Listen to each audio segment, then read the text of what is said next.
ರೈತ ದೇಶದ ನಾಡಿಮಿಡಿತ. ನೇಗಿಲ ಯೋಗಿಯ ಬೆವರು ನಮ್ಮ ನಿಮ್ಮೆಲ್ಲರ ಉಸಿರು. ಹೊಸ ಕೃಷಿ ತಾಂತ್ರಿಕತೆಗಳ ಹೂರಣ, ರೈತ ಯಶೋಗಾಥೆಗಳ ಅನಾವರಣ. ನಿಮ್ಮ ನೆಚ್ಚಿನ ಅನ್ನದಾತ ಕಾರ್ಯಕ್ರಮಕ್ಕೆ ಸ್ವಾಗತ. ನಾನ್ ಶಮೀರಾ ಬೆಳುವಾಯಿ.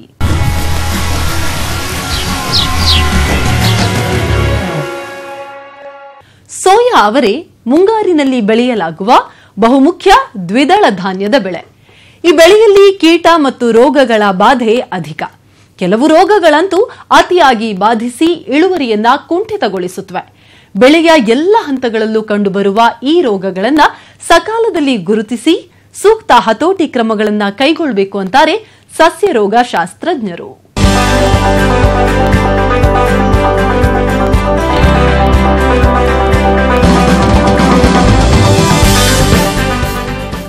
ಸೋಯಾ ಅವರೆ ರಾಜ್ಯದ ಮುಖ್ಯ ಎಣ್ಣೆಕಾಳು ಬೆಳೆಗಳಲ್ಲೊಂದು.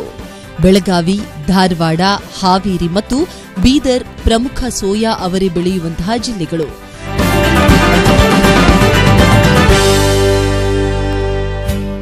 ರಾಜ್ಯದಲ್ಲಿ ಪ್ರತಿ ವರ್ಷ ಸುಮಾರು 2.5 ಲಕ್ಷ ಹೆಕ್ಟೇರ್ ಪ್ರದೇಶದಲ್ಲಿ ಇದನ್ನ ಬೆಳೆಯಲಾಗ್ತಾ ಇದ್ದು, ಸರಾಸರಿ ಇಳುವರಿ ಪ್ರತಿ ಹೆಕ್ಟೇರ್ಗೆ 8.5 ಕ್ವಿಂಟಾಲ್ ಮಾತ್ರ. ಪ್ರಪಂಚದ ಇಳುವರಿ ಹೆಕ್ಟೇರಿಗೆ ಸರಾಸರಿ 24 ಕ್ವಿಂಟಾಲ್ ಇದ್ದು, ನಮ್ಮದು ಅತಿ ಕಡಿಮೆ ಅಂತಾನೆ ಹೇಳಬಹುದು. ಈ ಕಡಿಮೆ ಇಳುವರಿಗೆ ಬೇರೆ ಬೇರೆ ಕಾರಣಗಳಿದ್ದು, ಕೀಟ ರೋಗಗಳ ಬಾಧೆ ಪ್ರಮುಖವಾಗಿದೆ.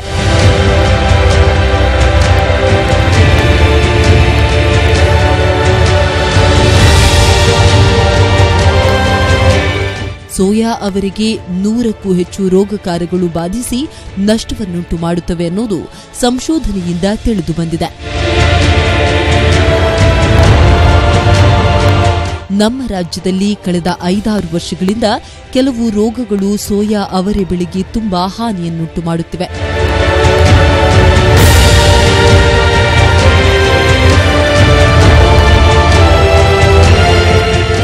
ಸೋಯಾ ಅವರೆಯಲ್ಲಿ 3 ವಿಧವಾದ ರೋಗಗಳನ್ನು ಪ್ರಮುಖವಾಗಿ ಗುರುತಿಸಬಹುದು. ಬೀಜದಿಂದ ಪ್ರಸಾರವಾಗುವಂತಹ ರೋಗಗಳು, ಭೂಮಿಯಿಂದ ಪ್ರಸಾರವಾಗುವ ರೋಗಗಳು ಮತ್ತು ಗಾಳಿಯಿಂದ ಹರಡುವ ರೋಗಗಳು. ಈ ರೋಗಗಳು ಶಿಲೀಂಧ್ರದಿಂದ, ದಂಡಾಣುವಿನಿಂದ ಅಥವಾ ನಂಜಾಣುವಿನಿಂದ ಬರುತ್ತವೆ.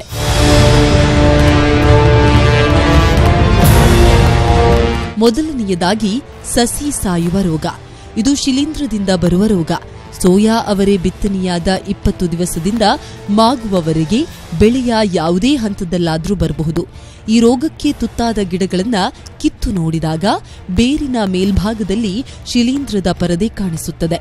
ನಂತರ ಬೇರನ್ನ ಸೀಳಿದಾಗ ಒಳಗೆ ಕಪ್ಪಾಗಿರೋದು ಕಂಡುಬರುತ್ತದೆ.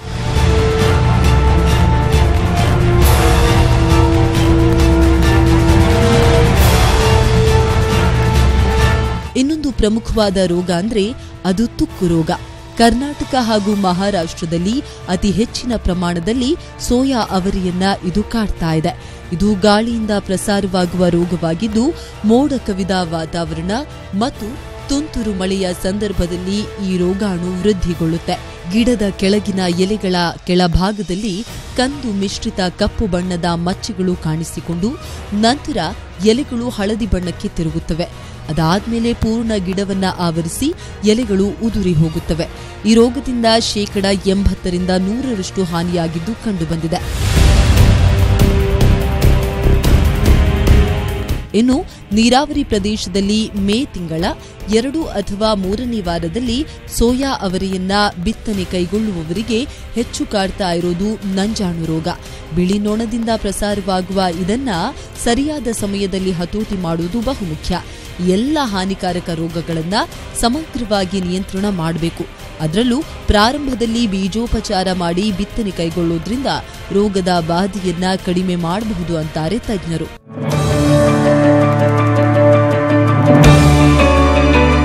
ಅತಿ ಕಡಿಮೆ ಖರ್ಚಿನ ಬೇಸಾಯ ಕ್ರಮವಾದಂತಹ ಬೀಜೋಪಚಾರವನ್ನು ತಪ್ಪದೆ ರೈತರು ಸೋಯಾ ಅವರೆಯಲ್ಲಿ ಮಾಡುವುದು ಅತಿ ಪ್ರಮುಖವಾದಂತಹ ಅಂಶ.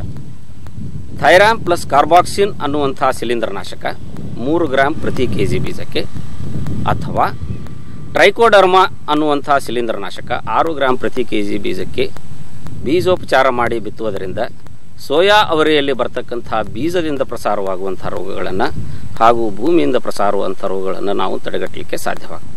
ಇನ್ನು ಗಾಳಿಯಿಂದ ಪ್ರಸಾರವಾಗುವಂತಹ ರೋಗಗಳಾದಂತಹ ತುಕ್ಕು ರೋಗ ದೇಶದಲ್ಲಿ ಪ್ರಪ್ರಥಮ ಬಾರಿಗೆ ಕೃಷಿ ವಿಶ್ವವಿದ್ಯಾಲಯ ಧಾರವಾಡದಿಂದ 2011ರಲ್ಲಿ DSB 21 ಧಾರವಾಡ ಸೋಯಾಬೀನ್ 21 ಅನ್ನುವಂತಹ ಒಂದು ತುಕ್ಕು ರೋಗ ನಿರೋಧಕ ಅಧಿಕ ಇಳುವರಿ ತಳಿಯನ್ನು ಸೋಯಾ ಅವರೆ ವಿಭಾಗದಿಂದ ಅಭಿವೃದ್ಧಿಪಡಿಸಿ ನಾವು ದಕ್ಷಿಣ ವಲಯಕ್ಕೆ ಅಂದರೆ ಕರ್ನಾಟಕ, ಮಹಾರಾಷ್ಟ್ರ, ಕೇರಳ, ತಮಿಳುನಾಡು ಮತ್ತು ಆಂಧ್ರ ಪ್ರದೇಶ ಈ 5 ರಾಜ್ಯಗಳಿಗೆ ಈ ತುಕ್ಕು ರೋಗ ನಿರೋಧಕ ತಳಿಯನ್ನು ಬಿಡುಗಡೆ ಮಾಡಲಾಗಿದೆ. ರೋಗಕ್ಕೆ ಪೀಡಿತವಾದಂತಹ ತಳಿಗಳಾದ JS 335 ಅಥವಾ JS 9305 ಅನ್ನುವಂತಹ ತಳಿಗಳನ್ನು ನಾವು ಉಪಯೋಗಿಸದಾದರೆ ಹೆಕ್ಸಾಕೊನಜೋಲ್ 1 ಮಿಲಿ ಪ್ರತಿ ಲೀಟರ್ ನೀರಿಗೆ, ಪ್ರೊಪಿಕೊನಜೋಲ್ 1 ಮಿಲಿ ಪ್ರತಿ ಲೀಟರ್ ನೀರಿಗೆ ಅಥವಾ ಕ್ರಸಾಕ್ಸಿಮಿಥೈಲ್ 1 ಮಿಲಿ ಪ್ರತಿ ಲೀಟರ್ ನೀರಿಗೆ ಬೆರೆಸಿ ರೋಗ ಕಂಡ ತಕ್ಷಣ ಒಂದು ಸಿಂಪರಣೆಯನ್ನು ಮತ್ತು ರೋಗದ ಉಲ್ಬಣತೆಯನ್ನು ನೋಡಿಕೊಂಡು 10 ರಿಂದ 15 ದಿವಸಗಳಲ್ಲಿ ಇನ್ನೊಂದು ಸಿಂಪರಣೆಯನ್ನು ತೆಗೆದುಕೊಳ್ಳಬೇಕು. ಒಂದು ವೇಳೆ ನಾವು ತುಕ್ಕು ರೋಗ ನಿರೋಧಕ ತಳಿಯನ್ನು ಬೆಳೆದದ್ದೇ ಆದರೆ ಈ ಖರ್ಚನ್ನು ಕಡಿಮೆ ಮಾಡಬಹುದು, ಕ್ರಿಮಿನಾಶಕಗಳ ಬಳಕೆಯನ್ನು ಕಡಿಮೆ ಮಾಡಬಹುದು ಮತ್ತು ವಾತಾವರಣದಲ್ಲಿ ಈ ಕ್ರಿಮಿನಾಶಕಗಳು ಬಳಕೆಯನ್ನು ನಾವು ಅತಿ ಹೆಚ್ಚಾಗಿ ಕಡಿಮೆ ಮಾಡಲಿಕ್ಕೆ ಸಾಧ್ಯವಾಗ್ತದೆ. ಈ ನಂಜಾಣು ರೋಗ ಒಂದು ಬಿಳಿ ನೊಣ ಮತ್ತು ರಸ ಹೀರುವ ಕೀಟಗಳಿಂದ ಪ್ರಸಾರವಾಗುವುದರಿಂದ ಈ ರೋಗದ ನಿರ್ವಹಣೆಗಾಗಿ ಪ್ರಾರಂಭಿಕ ಹಂತದಲ್ಲಿ ನಂಜಾಣು ರೋಗಕ್ಕೆ ತುತ್ತಾದಂತಹ ಗಿಡಗಳನ್ನು ಕಿತ್ತು ನಾಶಪಡಿಸಬೇಕು. ಇದರಿಂದ ರೋಗದ ಉಲ್ಬಣತೆ ಕಡಿಮೆಯಾಗುತ್ತದೆ. ನಂತರ ಈ ರೋಗದ ತೀವ್ರತೆಯನ್ನು ಕಡಿಮೆ ಮಾಡಲು ನಾವು ರಸ ಹೀರುವ ಕೀಟಗಳ ನಿರ್ವಹಣೆ ಮಾಡುವುದು. ಟ್ರಯಜೋಫಾಸ್ ಅನ್ನುವಂತಹ ಒಂದು ಕ್ರಿಮಿನಾಶಕವನ್ನು 1.5 ml ಪ್ರತಿ ಲೀಟರ್ ನೀರಿಗೆ ಬೆರೆಸಿ ಸಿಂಪರಣೆ ಮಾಡುವುದರಿಂದ ಅಥವಾ ಇಮಿಡಾಕ್ಲೋಪಿಡ್ ಅನ್ನುವಂತಹ ಇನ್ನೊಂದು ಕೀಟನಾಶಕವನ್ನು 0.5 ಮಿಲಿ ಪ್ರತಿ ಲೀಟರ್ ನೀರಿಗೆ ಬೆರೆಸಿ ಸಿಂಪರಣೆ ಮಾಡುವುದರಿಂದ ಈ ಸೋಯಾ ಅವರೆಯಲ್ಲಿ ಬರ್ತಕ್ಕಂತಹ ನಂಜಾಣು ರೋಗದ ಪ್ರಸಾರವನ್ನು ನಾವು ಕಡಿಮೆ ಮಾಡಲಿಕ್ಕೆ ಸಾಧ್ಯ. ಈ ರೀತಿಯಾಗಿ ಸೋಯಾ ಅವರೆಯಲ್ಲಿ ನಾವು ಬೀಜದಿಂದ ಪ್ರಸಾರವಾಗುವಂತಹ ರೋಗಗಳನ್ನು, ಭೂಮಿಯಿಂದ ಪ್ರಸಾರವಾಗುವಂತಹ ರೋಗಗಳನ್ನು, ಗಾಳಿಯಿಂದ ಪ್ರಸಾರವಾಗುವಂತಹ ರೋಗಗಳನ್ನು ಸಮಗ್ರವಾಗಿ ರೋಗ ನಿರ್ವಹಣಾ ಕ್ರಮಗಳನ್ನು ಉಪಯೋಗಿಸಬೇಕು. ಹೀಗೆ ಸೋಯಾ ಅವರೆ ಬೆಳೆಯುವಂತಹ ರೈತರು ರೋಗಗಳನ್ನ ಸರಿಯಾದ ಸಮಯದಲ್ಲಿ ಗುರುತಿಸಿ ಸೂಕ್ತ ಕ್ರಮಗಳನ್ನ ಅಳವಡಿಸಿಕೊಂಡಲ್ಲಿ ಇಳುವರಿಯನ್ನ ಹೆಚ್ಚಿಸಿಕೊಂಡು ಉತ್ತಮ ಲಾಭ ಗಳಿಸಬಹುದು.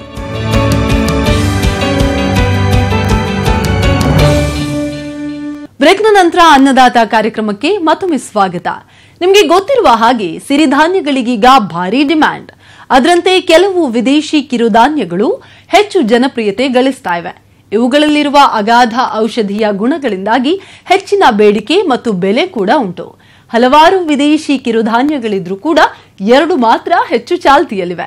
ಇವುಗಳನ್ನ ಸದಾ ಜಮೀನಿನಲ್ಲಿ ಕಡಿಮೆ ನೀರಿನಲ್ಲೇ ಬೆಳೆಯಬಹುದು ಅಂತಾರೆ ಬಾಗಲಕೋಟೆ ತೋಟಗಾರಿಕೆ ವಿಶ್ವವಿದ್ಯಾಲಯದ ವಿಜ್ಞಾನಿ ಡಾಕ್ಟರ್ ವಸಂತ್ ಗಾಣಿಗೇರ್.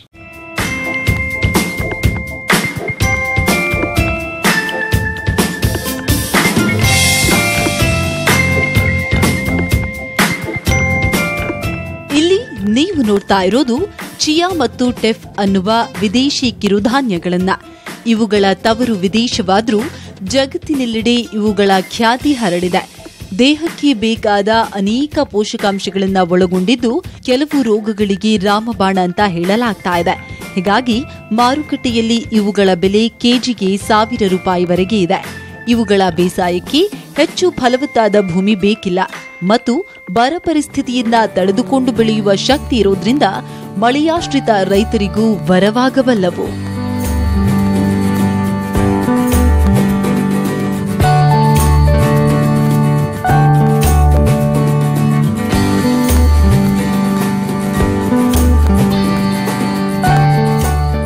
ಇಲ್ಲಿ ನೀವು ನೋಡ್ತಾ ಇರೋದು ಟೆಫ್ ಅನ್ನೋ ಹುಲ್ಲಿನ ಜಾತಿಗೆ ಸೇರಿದ ಬೆಳೆ. ಇದರ ಮೂಲ ಆಫ್ರಿಕಾ. ಆದ್ರೆ ತನ್ನ ಸಂಪದ್ಭರಿತ ಪೋಷಕಾಂಶಗಳ ಗುಣಗಳಿಂದಾಗಿ ಇಂದು ಎಲ್ಲೆಡೆ ಪ್ರಚಾರ ಪಡೆಯುತ್ತಿದೆ ಅಂತಾರೆ ತೋಟಗಾರಿಕೆ ತಜ್ಞ ಡಾಕ್ಟರ್ ವಸಂತ್ ಗಾಣಿಗೇರ.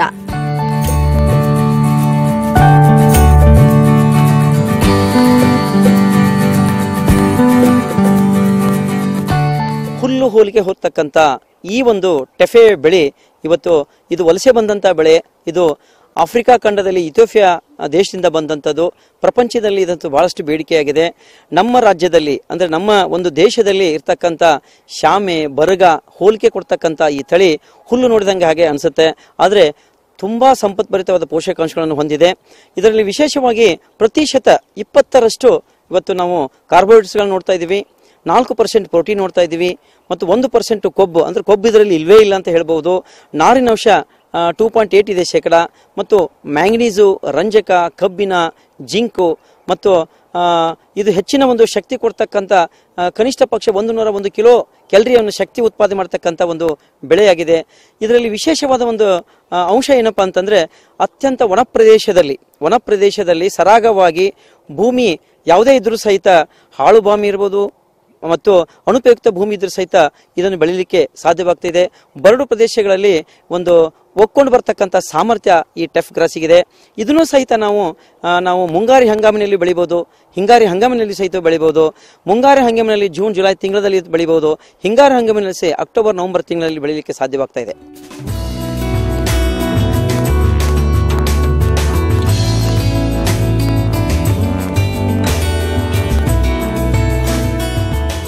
ಇನ್ನೊಂದು ಬೆಳೆ ಚಿಯಾ. ಮೆಕ್ಸಿಕೋ ಮತ್ತು ದಕ್ಷಿಣ ಅಮೆರಿಕದಿಂದ ಬಂದ ಈ ಬೆಳೆ ಇಂದು ಜಗತ್ತಿನಾದ್ಯಂತ ಪ್ರಸಿದ್ಧಿಯನ್ನ ಪಡೆದಿದೆ. ಇದೊಂದು ಗಿಡಮೂಲಿಕೆ ಬೆಳೆಯಾಗಿದ್ದು ಹೆಚ್ಚು ನಾರಿನಾಂಶವನ್ನ ಹೊಂದಿದೆ. ಅತ್ಯಂತ ಕಡಿಮೆ ಫಲವತ್ತತೆ ಇರುವಂತಹ ಮಣ್ಣಿನಲ್ಲೂ ಇದರ ಬೇಸಾಯ ಸಾಧ್ಯ.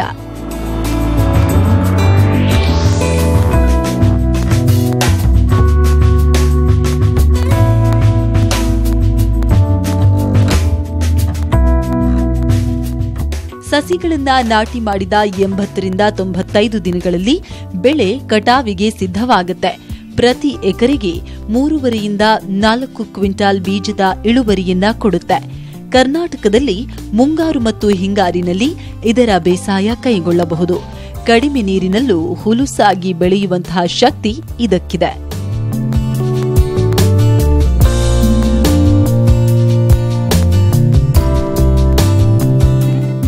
ಹೊರದೇಶದಲ್ಲಿರ್ತಕ್ಕಂಥ ಅತ್ಯಂತ ಉತ್ಕೃಷ್ಟವಾದ ಸಿರಿಧಾನ್ಯ ಅಂದ್ರೆ ಇವತ್ತು ಚಿಯಾ. ಇದು ಒಂದು ಗಿಡಮೂಲಿಕೆಯಾಗಿದ್ದು ಇದು ಸಾಲ್ವಿಯಾ ಹಿಸ್ಪಾನಿಕ್ ಅಂತಕ್ಕಂಥ ಒಂದು ವೈಜ್ಞಾನಿಕ ಹೆಸರಿಂದ ಕರೆಸ್ಕೋತಾ ಇದೆ. ಲೆಮೇಸಿ ಅಂತಕ್ಕಂಥ ಒಂದು ಕುಟುಂಬಕ್ಕೆ ಸೇರಿದ್ದು. ಇದರ ಒಂದು ಇತಿಹಾಸವನ್ನು ನಾನು ಇಲ್ಲಿ ಹೇಳಿಕ್ಕೆ ಬಹಳ ಇಷ್ಟಪಡ್ತಾ ಇದ್ದೇನೆ. ಮೆಕ್ಸಿಕೋ ಮತ್ತು ದಕ್ಷಿಣ ಅಮೆರಿಕದಿಂದ ವಲಸೆ ಬಂದಂತ ಈ ಒಂದು ಚಿಯಾ ಒಂದು ವಿನೂತನ ಬೆಳೆ ಇವತ್ತ ಪ್ರಪಂಚದಾದ್ಯಂತ ಬೇಡಿಕೆಯಾಗಿದೆ. ಇದರಲ್ಲಿರ್ತಕ್ಕಂಥ ಔಷಧೀಯ ಗುಣಗಳು ಬಹಳ ಮುಖ್ಯವಾಗಿದ್ದು ಈ ಚಿಯಾ ಬೀಜಗಳು ಅತ್ಯಂತ ಪೋಷಕಾಂಶಗಳಿಂದ ಕೂಡಿದೆ. ಮೊಟ್ಟ ಮೊದಲಿಗೆ ಹೇಳಬೇಕಪ್ಪ ಅಂತಂದ್ರೆ ಇದು ಹೆಚ್ಚು ನಾರಿನಾಂಶ ಕೂಡಿದೆ. ಅಂದ್ರೆ ಪ್ರತಿಶತ 30 ರಿಂದ 35ರಷ್ಟು ಇದರಲ್ಲಿ ಒಂದು ನಾರಿನಾಂಶ ಕೂಡಿದೆ.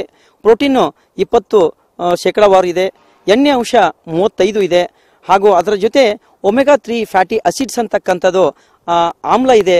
ಇದು ನಮ್ಮ ದೇಹದಲ್ಲಿ ಉತ್ಪತ್ತಿ ಆಗೋದಿಲ್ಲ. ಇದನ್ನು ನಾವು ಈ ಸಸ್ಯ ಮುಖಾಂತರ ಮಾತ್ರ ಪಡೀಲಿಕ್ಕೆ ಸಾಧ್ಯವಾಗ್ತಾ ಇದೆ.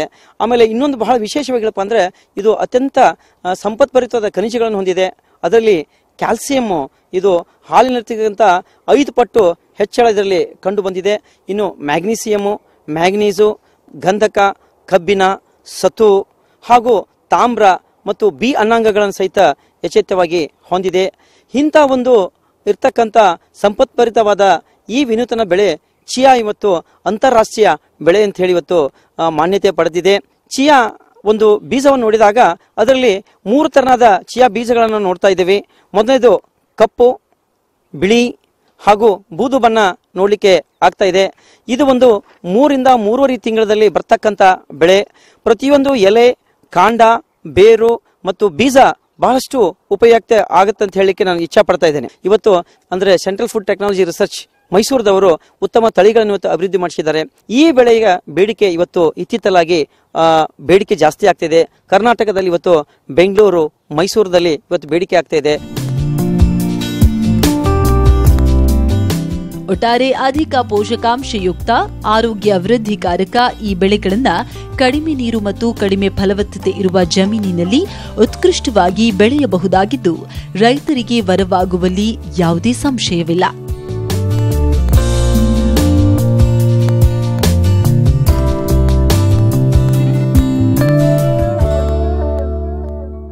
ಈಗ ಮತ್ತೊಂದು ಚಿಕ್ಕ ವಿರಾಮದ ನಂತರ ಕುರಿಗಳಲ್ಲಿ ಕಂಡುಬರುವ ನೀಲಿ ನಾಲಿಗೆ ರೋಗದ ನಿಯಂತ್ರಣ ಹೇಗೆ ಅನ್ನೋದನ್ನ ನೋಡೋಣ. ವಿರಾಮದ ನಂತರ ಅನ್ನದಾತ ಕಾರ್ಯಕ್ರಮಕ್ಕೆ ಮತ್ತೊಮ್ಮೆ ಸ್ವಾಗತ.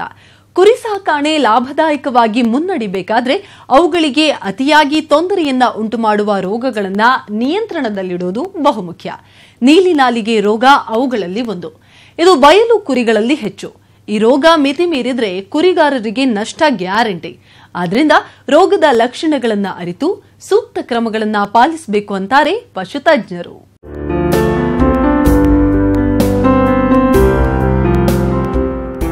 ಇಂದು ಕುರಿ ಸಾಕಣೆ ಒಂದು ವರ್ಗಕ್ಕೆ ಸೀಮಿತವಾಗದೆ ಲಾಭದಾಯಕ ಕಸುಬಾಗಿ ಹೊರಹೊಮ್ಮಿದೆ. ಬಹಳಷ್ಟು ರೈತರು ಕೊಟ್ಟಿಗೆ ಮತ್ತು ಅರೆ ಕೊಟ್ಟಿಗೆ ವಿಧಾನದಲ್ಲಿ ಕುರಿ ಸಾಕಣೆ ಮಾಡ್ತಾ ಇರೋದನ್ನ ಕಾಣಬಹುದು. ಕುರಿ ಸಾಕಣೆಯಲ್ಲಿ ವಿವಿಧ ಸಮಸ್ಯೆಗಳು ಎದುರಾಗುತ್ತವೆ. ಅವುಗಳಲ್ಲಿ ರೋಗಗಳ ಬಾಧೆಯೂ ಒಂದು. ರೋಗಗಳಲ್ಲಿ ನೀಲಿ ನಾಲಿಗೆ ರೋಗ ಪ್ರಮುಖವಾದದ್ದು. ಈ ರೋಗದ ತೀವ್ರತೆಯಿಂದ ಕೆಲವು ಬಾರಿ ಬಹಳಷ್ಟು ಸಂಖ್ಯೆಯಲ್ಲಿ ಕುರಿಗಳನ್ನ ಕಳೆದುಕೊಂಡ ಉದಾಹರಣೆಗಳಿವೆ.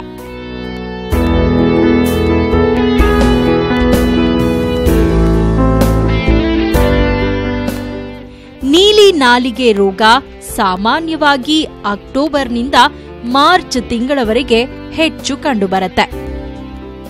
ಈ ರೋಗ ಬಯಲು ಮತ್ತು ಕೊಟ್ಟಿಗೆ ಪದ್ಧತಿಯಲ್ಲಿ ಸಾಕುವ ಕುರಿಗಳಲ್ಲಿ ಸಾಮಾನ್ಯ. ಇದರ ಪ್ರಮುಖ ಲಕ್ಷಣಗಳೆಂದರೆ ಕುರಿಗಳಲ್ಲಿ ಇದ್ದಕ್ಕಿದ್ದ ಹಾಗೆ ನಾಲಿಗೆ ದಪ್ಪವಾಗಿ, ಮುಖ ಹಾಗೂ ದವಡೆ ಊದಿಕೊಳ್ಳುತ್ತೆ. ಈ ರೋಗದ ಬಾಧೆಯಿಂದ ಬಳಲುವ ಕುರಿಗಳಲ್ಲಿ ಸುಮಾರು 108 ಡಿಗ್ರಿ ಫ್ಯಾರನ್ಹೀಟ್ನಷ್ಟು ಜ್ವರ ಕಂಡುಬರುತ್ತೆ. ಇನ್ನು ಕುರಿಗಳ ಕಾಲುಗಳಲ್ಲಿ ಯಾವುದೇ ನೋವಿಲ್ಲವಾದರೂ ಕುಂಟುತ್ತಾ ನಡೆಯೋದನ್ನ ನೋಡಬಹುದು.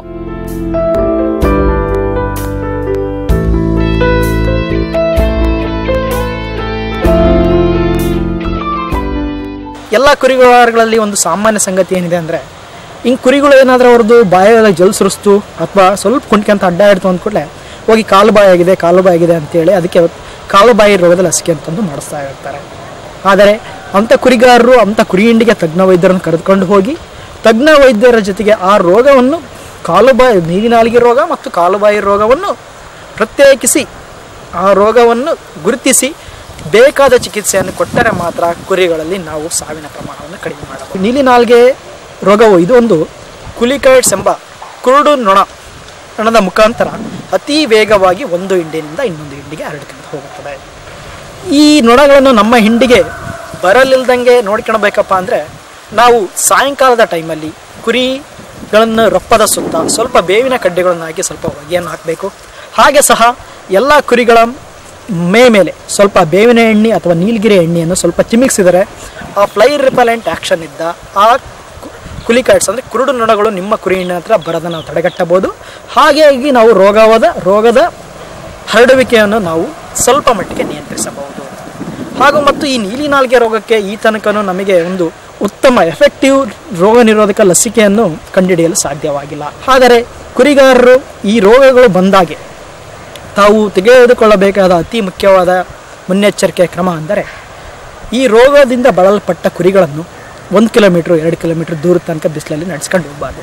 ಇದು ಮೊದಲನೇದಾಗಿ ಫಸ್ಟ್ ಅವ್ರಿಗೆ ಯಾವುದು ನಿಮ್ಮ ಕುರಿ ಹುಷಾರಿಲ್ಲ, ಜ್ವರದ ಲಕ್ಷಣಗಳನ್ನು ತೋರಿಸ್ತಾ ಇದೆ, ನೀಲಿ ನಾಲಿಗೆ ರೋಗದ ಲಕ್ಷಣ ತೋರಿಸ್ತಿದೆ ಅಂದರೆ ಅಂಥ ಕುರಿಯನ್ನು ನೆರಳಿನಲ್ಲಿ ಕಟ್ಟಾಕಬೇಕು. ಮತ್ತು ಅದಕ್ಕೆ ಸ್ವಲ್ಪ ಹಸಿರು ಹುಲ್ಲು, ಸೂವ ಹುಲ್ಲು ಗಿಡದ ಸೊಪ್ಪಾಗಲಿ, ಬೇವಿನ ಮರದ ಸೊಪ್ಪಾಗಲಿ, ಸ್ವಲ್ಪ ತೊಗಚೆ ಮರದ ಸೊಪ್ಪಾಗಲಿ ಇಂಥವೇನಾದರೂ ಒಳ್ಳೊಳ್ಳೆ ಆಹಾರವನ್ನು ತಂದು ಆ ಕುರಿಗಳಿಗೆ ತಿನ್ನಲು ನೀಡಬೇಕು. ಮತ್ತು ಅಂಥ ಕುರಿಗಳಿಗೆ ಡಾಕ್ಟರ್ಗಳನ್ನು ಸಂಪರ್ಕಿಸಿ ಬೆಳಗ್ಗೆ ಒಂದು ಸಲ ಮತ್ತು ಸಾಯಂಕಾಲ ಒಂದು ಸಲ ಒಂದು ನೋವು ನಿರೋಧಕ ಚುಚ್ಚುಮದ್ದು ಇನ್ನೊಂದು ಕೊಡಿಸಿದ್ರೆ ಅಥವಾ ಅದನ್ನು ಬಾಯಲ್ಲಾದರೂ ಕೊಟ್ಕೊಂತ ಹೋದರೆ ನಾವು ಈ ರೋಗದಿಂದ ಆಗಬಹುದಾದ ನಷ್ಟವನ್ನು ತಡೆಯಬಹುದು. ರೋಗಕ್ಕೆ ತುತ್ತಾದ ಕುರಿಗಳನ್ನ ಕನಿಷ್ಠ 1 ವಾರದವರೆಗೆ ನೆರಳಿನಲ್ಲಿ ಕಟ್ಟಿ ಸಾಕಿದಲ್ಲಿ ಈ ರೋಗದಿಂದ ಸಂಭವಿಸಬಹುದಾದ ಸಾವಿನ ಪ್ರಮಾಣವನ್ನ 95% ಕಡಿಮೆ ಮಾಡಬಹುದು. ಇಷ್ಟೇ ಅಲ್ಲದೆ ಕುರಿಗಾರರು ಮಾಡಬೇಕಾದ ಮುಖ್ಯ ಕೆಲಸ ಅಂದ್ರೆ ಸಮೀಪದ ಪಶು ಚಿಕಿತ್ಸಾಲಯಕ್ಕೆ ಭೇಟಿ ನೀಡಿ ತಜ್ಞ ವೈದ್ಯರ ಸಲಹೆಯಂತೆ ಕಾಲಕಾಲಕ್ಕೆ ಮುಂಜಾಗ್ರತಾ ಕ್ರಮಗಳನ್ನು ಅನುಸರಿಸಿದಲ್ಲಿ ಮುಂದೆ ಆಗಬಹುದಾದ ಆರ್ಥಿಕ ನಷ್ಟವನ್ನ ಕಡಿಮೆ ಮಾಡಬಹುದು.